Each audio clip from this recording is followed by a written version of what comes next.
welcome to the Convex Conversation with me, journalist Helen Fospero. As Britain prepares to host the United Nations Climate Change Conference COP26 in Glasgow next month, plastic pollution will, one would hope, be high on the agenda. It's shocking to learn that more than 400 million tonnes of plastic are produced every year. 10 million tonnes end up in our oceans, with just 10% recycled. Plastic Oceans International is a non-profit organisation started in the United States, dedicated to ending plastic pollution and fostering sustainable communities around the world. And today I'm delighted to be joined from Malibu in California by their CEO, Julie Andersen. Julie, thank you for finding time to join us, and from such a beautiful location. I guess living there's probably not a day goes by when you don't appreciate the beauty of our oceans. Absolutely. Thank you so much, Helen. It's great to be here. And as you said, it is gorgeous being here in Malibu. We get the ocean and can appreciate it. And we're always impacted by climate change and pollution, and it's a constant reminder of what we need to protect and how we're impacted by our human habits. Those statistics that I just read out in the introduction should really come, I guess, as a wake-up call to all of us. Can you give us a sense, Julie, of how bad the current situation is and what it means if we don't urgently do something to remedy it? The reason that we continuously use the statistics of how much plastic we're producing, and then we also pair it with how little we're recycling, is just showing how we continuously are producing something that is going straight into landfill or straight into waste. And there is no way to recover that. We are continuously using virgin resources, making products to be just thrown away, and there is no recovery in it. What this means is that we are creating an infinite amount of waste that continues to go back into our environment, pollute it with the chemical concentrations of it, as well as the just sheer volume of waste without any consideration of how it's going to ever go away, without it going away. When you describe it like that, you can just imagine the planet overflowing with this kind of waste, which essentially it is. And if you look at some of the images on your Instagram, it's horrific when you see what we are creating and what we're all creating often on a daily basis by just going to the supermarket and getting our groceries. How damaging to the planet is single-use plastic? Fundamentally, the thing about plastic is it does not go away. And then the thing that humans, we like to think out of sight, out of mind. But plastic, what it does is it is a human-made material. When it does break down, it continues to break down into something that is still a plastic particle. And it doesn't go away. And the best example of it is if you take water and you dissolve salt in your cup of water. You don't see the salt, but you can taste it. The salt is still there. It doesn't go away. And the same thing is happening with plastic. And with that plastic comes the microparticles, the microplastics, the small bonds of plastic, but also the chemicals that are associated with plastic that give it its characteristics. And those chemicals end up getting into the environment, and it gets into our bodies. It gets into the animals that we depend on, that we, part of the food chain. And over time, we're adding 400 million tons a year. We just simply cannot handle the concentration of the toxic chemicals and the bonds of plastic.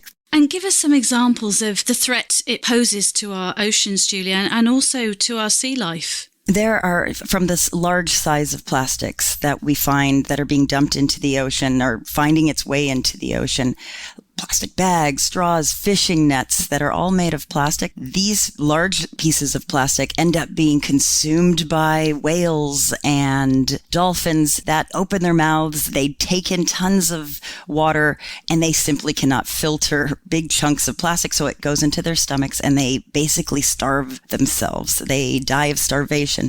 Then there's also the entanglement. They get entangled within these plastic pieces.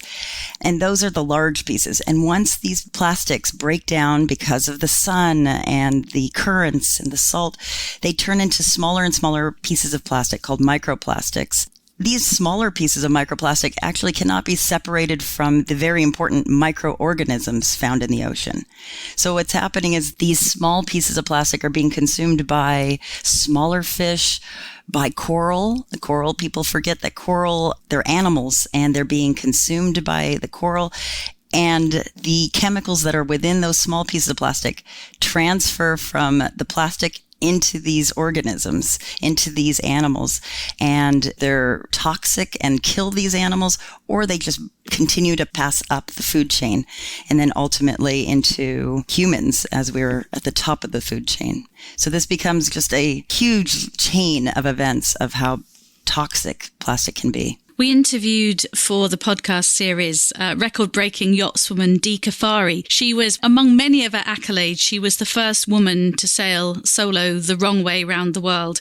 And that was against prevailing winds as opposed to taking a wrong turn.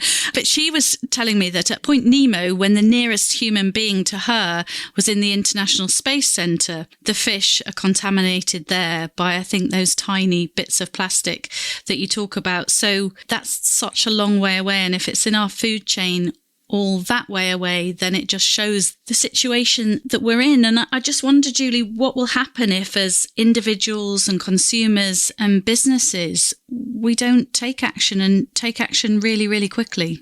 If we don't take action, I mean, we are killing ecosystems. I mean, they're dying off, and we are dependent. Humans are dependent on these ecosystems.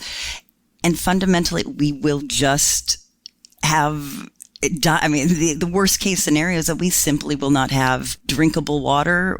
We will have deaths to certain ecosystems that other ecosystems are dependent on. And we may not even fully understand those relationships, those very critical relationships. And when certain ecosystems in the Pacific die out, and when there's absolutely no life there, they are considered dead waters. And people often don't realize that you can have a lake or you can have rivers that are considered dead because no life can survive in them.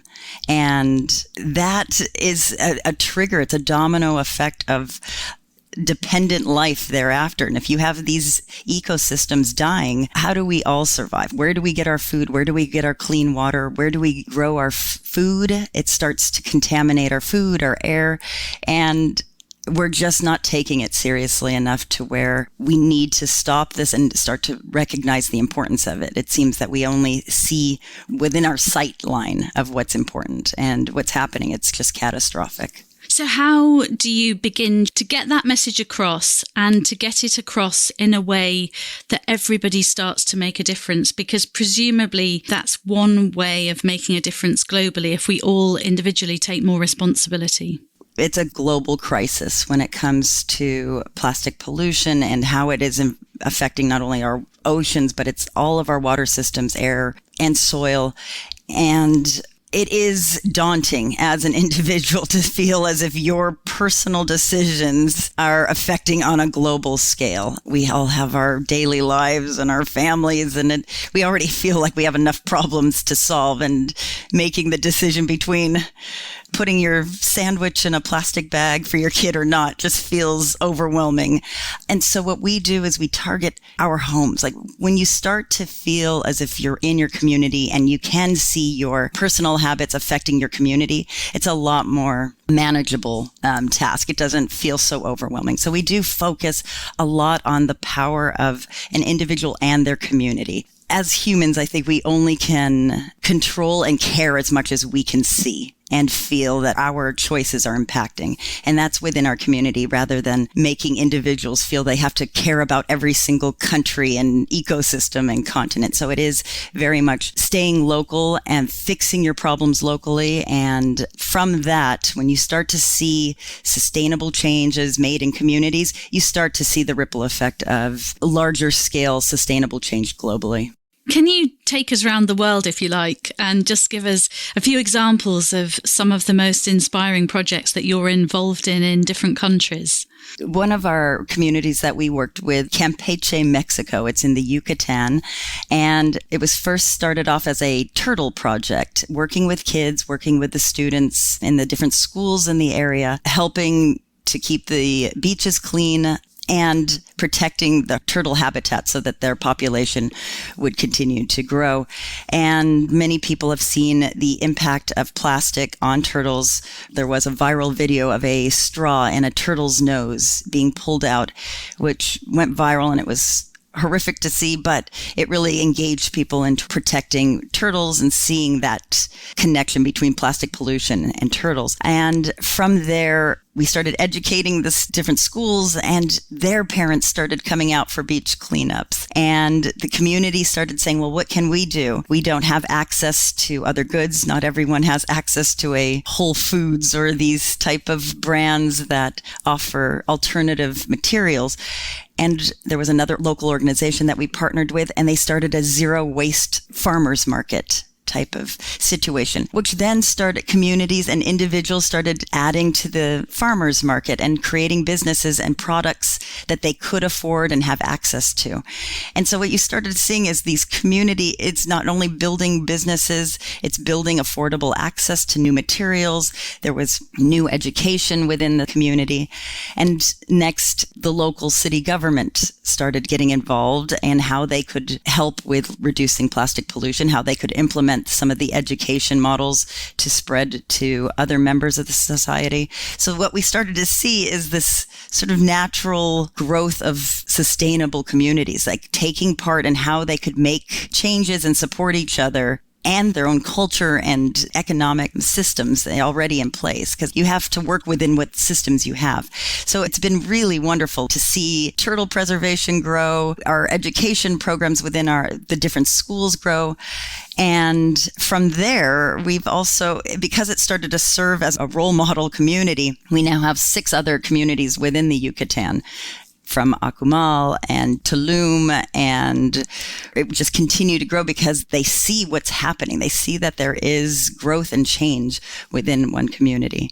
So that's in Mexico. We also have down in Chile, we have in Santiago, we have a branch office in Plastic Oceans down in Santiago. But we've also seen the same thing, working with these local groups within the fishing communities. Our office got more involved with the advocacy side, becoming part of the Chile Plastic Pact. It's one of these rare country or pacts going against plastic pollution. And they were very much part of all of these small communities started getting on board, understanding the impact of plastic within their fishing industry, how that's impacting their fishing industry and their economy. And Plastic Oceans was the first organization to really push for a country single-use plastic ban, countrywide. Gosh, I didn't know that. That's amazing. Besides Costa Rica, it's one of the only countries that has had a countrywide single-use plastic ban. And it wouldn't have happened without individual communities truly understanding how it's impacting their economic systems, their cultural systems, and ecosystems. And with their support, once they learned how it was going to impact them, they got on board and really supported this. And so now you have this amazing country with a huge coastline supporting this. And so those are a couple of examples of just how you start locally, you can see these little changes, but then they turn into real large scale changes. Julie, it makes absolute sense how you're powering communities and, giving them the opportunity to see how they can make a difference. But what really frustrates me, certainly here in Britain, is our plastic use in the supermarkets. I get frustrated that you can go to one particular shop and you can buy loose carrots or side-by-side carrots in plastic, loose avocados or avocados in plastic. I think the supermarkets have a great responsibility to say no more to the producers. And if you want us to stock your goods, it's minus plastic. And then you get to the till. 9 times out of 10, I remember to take some fabric bags. But I can't help thinking that while plastic is still there are many people who will still just pay their 10 pence and use the plastic. Do we need to see much more action from big business too? Absolutely. And they go hand in hand. And I obviously share your frustration with it. Just seems so easy if it was just banned. And if plastic was banned, if producers were just given the requirement of absolutely do not use single-use packaging. And that's what we push for. But there is the uphill battle of the demand by consumers. There was a recent study by a company that does provide recyclable cardboard packaging for berries. So many times berries are found in those plastic clamshells. And they wanted to replace them because you have less than 100 berries, 50 berries, and you have this massive plastic packaging. But they found that most consumers just won't buy it out of a cardboard container because you cannot see them. We've been trained to see things, and there are consumer habits and behaviors that demand certain products and certain packaging. And the thing about plastic for consumers is there's a hygiene aspect to it. People have this belief that it's cleaner if it's in plastic packaging, or you get better product if you can see through it and see it. So there is a component of consumer education and awareness to start demanding it and not go the other way. And that's where, as communities, it does serve us to start educating our consumers, or as individuals, be educated so that we don't demand the alternative. One of your big pieces of work, obviously, is to raise awareness and also cause social change by inspiring people to rethink plastic. But how powerful are films, and I'm thinking of short films, in getting the message across? What we have continued to try to do is make films that are along the lines originally with documentaries, traditional documentary formats, and short pieces that put in information. And that's been beneficial in terms of educating the population. A lot of times it still tends to reach like-minded people, where these shorter films that have more of a human characteristic or human quality to it, those tend to reach outside of our silo. It feels like relatable and tends to inspire people to pick up a tidbit of information here and there to try to push for behavioral changes, social changes. And that's been really critical. We've been working with films with one group of filmmakers called Conservation Comedy. And the idea behind that is, does environmentalism and does this type of activism require only seriousness of the traditional documentaries, or can we approach this with a little bit of lightheartedness and comedy in terms of self-reflection of how crazy some of our habits are, really, from a different perspective? And I think that what you've touched on with the plastic bags, surely we can use something else, 10 pence, 5 cents here. It makes really no difference, but yet we seem to be very stuck in our ways as if we can't change. But sometimes from a comedic type of perspective, it is a little bit crazy what we end up doing. And that's what we're trying to continue to push, that perspective and challenge our perspective so that we can make change a little bit easier. I got a little bit addicted, actually, looking at some of the short films you've made, and they are documentary quality, and they are endearing and heartwarming and funny and all a bit different. And there were a few I picked out just to talk to you about. One of them which really pulled on my heartstrings was one called Our Plastic Beach, featuring a young girl and her grandmother. Tell us a little bit about that story. It's a story with really the bond between a grandmother and a granddaughter, who is, you start a habit through a relationship that is meaningful and it's something that you can care about. So it's not a relationship with the beach necessarily, or about plastic, cleaning the beach, but it really starts off as what is important in that relationship and to those two individuals. And it is their relationship. Then it's the habit of going for walks on the beach, and then starting to clean what they love and clean something that is related to their relationship. And in that process, and as even when that relationship fades, it continues. And then the habit of their cleaning the beach, once the grandmother passes away, it continues going forward and passing on to the next generation, because it is a reminder of something that was near and dear to them. It's a very powerful film. I thought it was really magical. And I've also watched the trailer for your documentary set on the Skeleton Coast in Namibia, which is somewhere that I really, really want to visit. It looks so spectacular and beautiful. Tell us a bit about Cutting the Line and the seals that really were the stars, I suppose, of that trailer anyway. The film's called Cutting the Line. Along the Skeleton Coast in Namibia, there is a big fishing industry, and it's even called Skeleton Coast because of the fishing industry. A lot of the boats tend to get caught on the coastline there, leaving a lot of ship skeletons along the coast.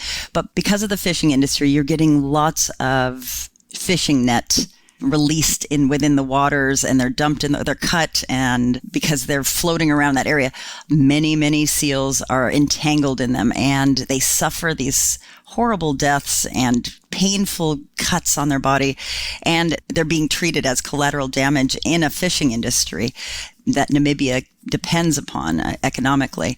And what we're trying to highlight, we're not trying to dismiss all of the fishing industry and put an end to the fishing industry, but we need to put in regulations and management and waste management in terms of how the fishing industry is allowed to just cut their lines and dump their waste in the ocean without any recourse, or there's no management. Nobody's keeping an eye on it. There is no recourse. There's no economic incentives for them not to do it. There's no penalties when they do. There's no jail time. But yet at the same time, they continue their business with thousands and thousands of seals being harmed in really terrible, terrible ways.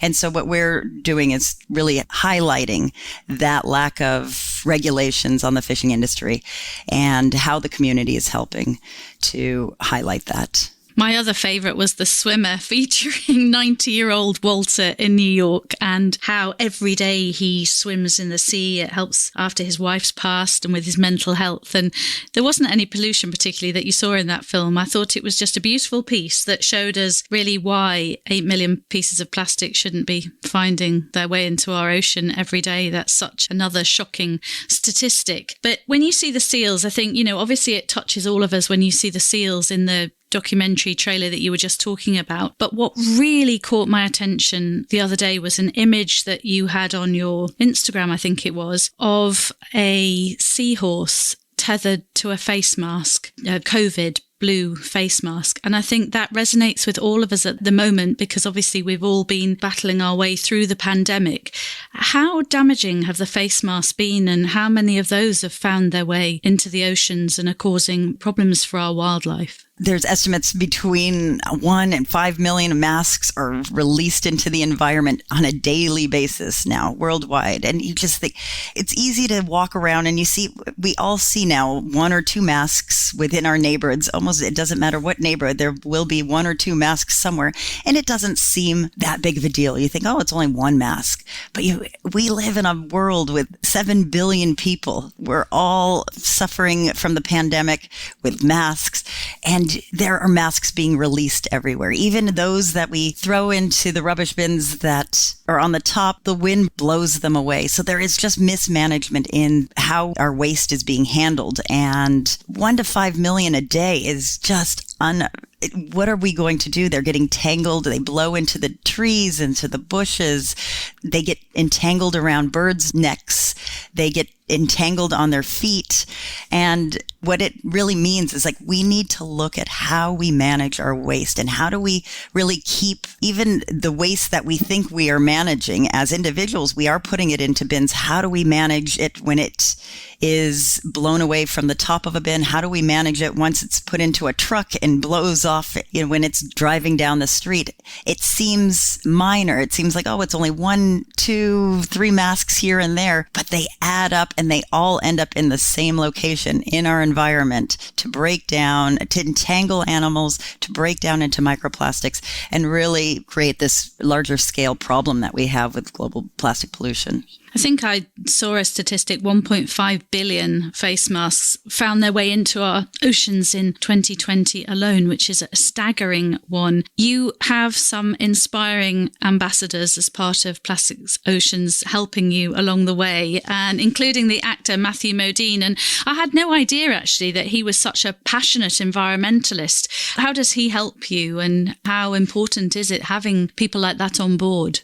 He's been incredible in terms of really helping us within the industry of using film and really getting the messages across in different ways, connecting different filmmakers and creative people into this space that we're embarking on. And it really is so critical to get all types of creative minds thinking along this movement, because ending plastic pollution isn't going to come with one engineer solution, innovation to end it. It needs a mindset, a change in terms of how we approach pollution and managing our ways, our habits, our personal habits, and where it goes in terms of managing of waste. He's been critical in bringing creative types to really make these different films and think a little bit differently and continue to push us outside of the traditional documentary format and start thinking in these creative ways. He has a background in marine biology, and that's really where his passion stems from. And being a surfer from San Diego, he really has, it's in his blood and it's in his core beliefs, and really push and protect the environment in a holistic way. And it's been incredible to have people with it, especially here in LA and from the Hollywood scene, to really start to see the influence and the power that Hollywood has in terms of playing a role in climate change and all of the pollution and all of these global issues that we face. As an individual, Julie, is there a lot of pressure on you with a title at the top of an organisation like this? None of us are holier than thou. I just wonder how you live your life and whether it's possible to be always plastic free, or do you sometimes buy your berries in a plastic clamshell, I guess I'm asking? The one thing that everyone does around me is they immediately apologize for any plastic that they're using. Oh, I'm sorry. I didn't mean to have, even if it's their vitamins and it's in a plastic container, they apologize for it. And I immediately say, it is not possible. That is just serving the point that it is almost impossible to live zero plastic lifestyle. Throw in certain conveniences, and if you travel or if you have kids, as far as I'm concerned, it's very virtually it's impossible. And that's why our message is, it is not about us all ending plastic and going back to a caveman time of zero plastic and zero waste, but it is about looking at our system and changing the way that we systemically work within our system. And that requires individuals, consumers, to start thinking differently about their products, to not think of it, oh, I just need this for my convenience, but really seeing every product as, where did this come from and where is it going? Did it come from halfway around the world and it created that much more of a carbon footprint just to get to your plate? And when it goes away, is it even possible to be recycled in your neighborhood? We send water bottles, Coke bottles to islands that have zero waste management when it comes to recycling. And it may be recycled here in Los Angeles, but it cannot be recycled 50 miles away. And it really gets the consumer to think, where does it come from? Where is it going to go? And that is the mindset that we're trying to instill on consumers. And then on a producer perspective, we need producers to be on our side. To your point, why do they continue to wrap everything in plastic? Why can't you have a loose bunch of carrots? And that becomes our mission, to really advocate for policies that incentivize and also tax these producers when they do make the decision to wrap things in plastic. And that makes it easier for consumers to have the choice between plastic and no plastic. Often when I interview guests for the podcast series, Julie, I know their background. They're often connections or contacts of mine from 30 years. Actually, I don't often admit it's 30 years, more than 25 years as a broadcaster. But it's quite fun to talk to you today because obviously I fully understand what you're trying to achieve in your working life, but I actually don't really know anything about you at all. And it'd be lovely if you would just share a little bit about who is Julie and how did this big passion come along and how have you ended up doing what you're doing for a living now? So my background is in biochemistry and public health. I've worked in the space of always believing that scientific information needs to get to people to make better health decisions. And those health decisions, not only for our own personal human health, but also for the health of the environment as we coexist. And I've worked in that space of trying to, what I've called medical communications, of really how do we take the science as it comes out, because it is not black and white, it is continuously growing the information. How do we share that information with people so they can make more informed decisions? I worked in Asia for 10 years. I worked in Tokyo doing medical communications for a year and a half. And I also then moved to Hong Kong, and where I lived for 7 years. And When I was in Hong Kong, there was a cargo ship, a cargo container, and on that container ship, it said Sinopec. Sinopec is a Chinese oil company. Oil companies also make the pre-production pellets, plastic pellets. And those pre-production pellets are called nurdles, and they're used for the basis of all plastic production. You take those nurdles, you add in other chemicals, and you get a plastic bottle, you get car parts, you get whatever type of plastic you're making. This cargo ship carrying dozens and dozens of containers of these tiny plastic pellets that look like white fish eggs was going past Hong Kong. And there was a typhoon. The typhoon toppled this ship over. All the containers spilled, and the beaches of Hong Kong looked like it snowed. It looked like snow everywhere. And that was the visible nurdles on the shoreline, not to mention the millions and billions of those little plastic pellets in the ocean. What I learned that day, so I witnessed this, what I saw is that as the ship righted itself and sailed off, I thought, oh, they'll be back to help clean. But it was then that I learned that once oil is turned into plastic, they have no responsibility for cleanup, because it is considered non-hazardous. If it was an oil spill, if it was their oil, they would have had that responsibility. At that time, I thought, oh my gosh, I guess maybe a little bit of an ego. I thought, gosh, if I don't know this, how does anybody else know this? And I also witnessed and took part in the cleanups in Hong Kong and saw the power of community. From a social media page that was created by a local organization, a call to action for people to come out, help clean up. Hundreds, thousands of people came up with their kitchen sieves and homemade devices to just clean the beaches. And all of this attention and community activism really raised awareness for the media to take part. It put a lot of pressure on Sinopec, which out of guilt were forced to send their people to help clean up. And over a year or 2 years after, you're seeing government policies being implemented for single-use plastic and responsibility on the producer. So this really was just the start of community action and how much of an impact it had, real meaningful impact from that moment. And that's how I got into plastic pollution. And that was in 2012. And from there, I just then moved on, and I thought I have to take part in this. This is a global problem, and I think that we all hold the power of making change in our communities. And may I ask you, Julia, are you a mum as well? Do you have children? I am. I am a stepmom of a 28-year-old and a 10-year-old. Wow. And so presumably you pass the message on as best you can, or are they educating you in a way? It's interesting. With a 28-year-old, I'm educating him. And it's interesting because I think he's a little bit older, so it's not, the environmental movement is not as strong when he was going through school. Whereas my 10-year-old, it's very interesting seeing how much more aware they are of environmental practices and habits. And it's incredible to see. I mean, it's mandatory. It's part of their habit to always carry a reusable container. The schools have refill stations. It's more cool to be environmentally friendly and to do reusables and talk about environmental protection and animal protection. And so it's interesting to hear the difference. 18 years is a big age difference, but at the same time, they're still young to me, but how different their perspectives of the world are. My 10-year-old is a walking activist, and so he's probably hears me more often than not preaching about the meaning of the importance of protecting the environment and how detrimental a lot of human impact is and how to reduce waste. So, big difference.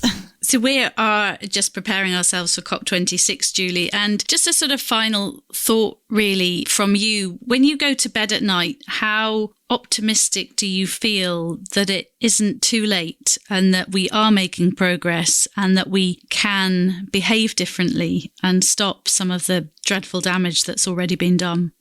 I only have optimism. I don't see how we cannot do something. It's either we wait for our death or we actually act. And I see both sides. Oh, there's nothing we can do. But my fundamental belief is that we all can do something. Like, there is no reason not to improve our lives for ourselves and for our children, and or whether it's our children or for others' children. I don't have it in my belief that there is any other way than to continue to push for change and protection for everyone. If it's not even our children, it's for our animals, the cute animals, the birds, whatever it may be. I think there is absolutely no reason for us not to think that we can't change.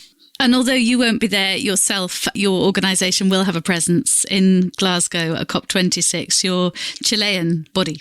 Yes, and they are there because of the work that they've done for the Chilean Plastic Pact and really pushing through a single-use plastic ban countrywide, and the importance of really informing communities and consumers on the importance of banning single-use plastics and pushing towards the producer responsibility to minimize single-use plastics. It's been an absolute pleasure chatting to you today. And thank you as well, because I know that when we started, it was 6 a.m. your time. And although you might be an early bird, it was still really kind of you to be podcast ready at 6 o'clock in the morning. So thank you, Julie. It's been amazing. Really enjoyed chatting to you and really inspiring too. Oh, thank you so much. This has been such a pleasure. And it's such an amazing opportunity to be able to share with others, and hope that others can join aboard. They can always join with Plastic Oceans, plasticoceans.org, to get involved. We're always looking for new people and new ways to spread the word.